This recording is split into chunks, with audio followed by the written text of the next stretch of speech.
How long do you give your brooding chicks antibiotics and multivitamin? And how long or how many days do you provide heat source for these your chicks? This is one among many of the frequent questions I get asked every time, especially by beginners in poultry farming.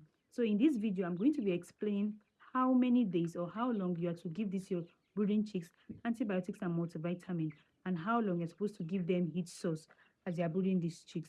Welcome to day 25 of the 30-day series on how to raise your birds from day old as a beginner. Please subscribe if you're yet to subscribe for more poultry tips like this. Okay, we've been raising these pullets, these chicks from day one. So today is currently day 25. You can go down to my channel and watch the rest of the video on how we've been brooding these chicks from day one, the medication we've been giving them up to this day 25. So I'm going to be breaking it down. So make sure you watch this video to the end so you know how many days or how long you're supposed to give them antibiotics and multivitamin, and also heat source for this.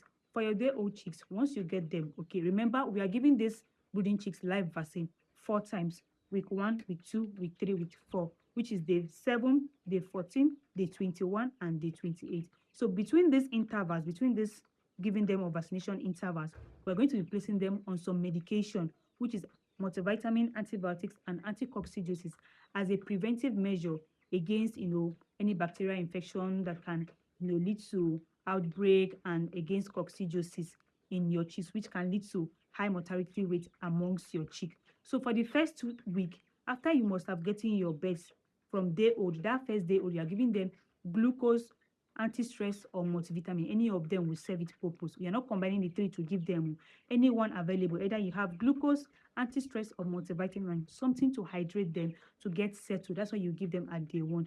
Then from day 2, you are going to be giving them antibiotics and multivitamin. Okay, they're going to be on it up till the next vaccine, which is at day 7. So you give them their multivitamin and antibiotics from that day 2 up to day 5. Day 6, you place them on plain water. Day 7, you vaccinate them. After vaccination, remember after every vaccination, you place them on multivitamin. Okay, so at day 9, you will start giving them anticoccidiosis as a preventive measure against coccidiosis. So they're going to be on this anticoccidiosis up to their next vaccine, which is at day 14, okay, where you'll be giving them gomboro. After that, you place them on multivitamin, then repeat the antibiotics and multivitamin again up to day 21, where you'll be giving them their third vaccine. You're repeating Lasota again. After that Lasota, you place them on anticoccidiosis again up to day 28, where they'll be taking their second gomboro. So which means you are giving them Lasota 2 times, gomboro 2 times, and then you are treating them antibiotics for 2 times, which is between the intervals, and coccidiosis 2 times, which is in a week, in 2 weeks, like that. Okay, after then, remember that your pullets, they are long-term birds that are going to be staying with you for a long period of time because of their nature of laying eggs for you. So they have other vaccine charts you are to follow to give them vaccine so that they will stay healthy for them.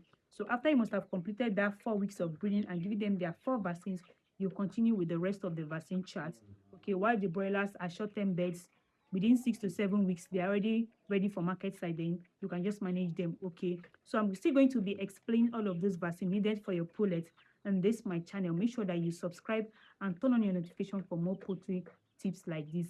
Okay, all this vaccination we are giving them for the first 4 weeks, okay, is applicable to both broilers and layers. Okay, it's the same process we are doing for them, same medication we are giving to them. But here in my own brooding, okay, like I said, every farmer has what works for them. Every farmer has different techniques on what works for them in their farm.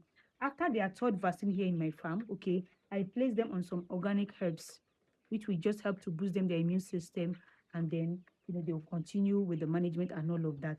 But you can place your birds on this multivitamin and anticoccidiosis as a preventive measure. And then as for the heat source, okay, remember, breeding your broilers, okay, takes a shorter period of time, within 2 to 3 weeks, because broilers hit market weight at week 6 to week 7. So at week 2 to week 3, their brooding is complete. You can remove the heat source, and then you just regulate with their body temperature and all of that. Then while for your pullets, pullets, they grow slowly.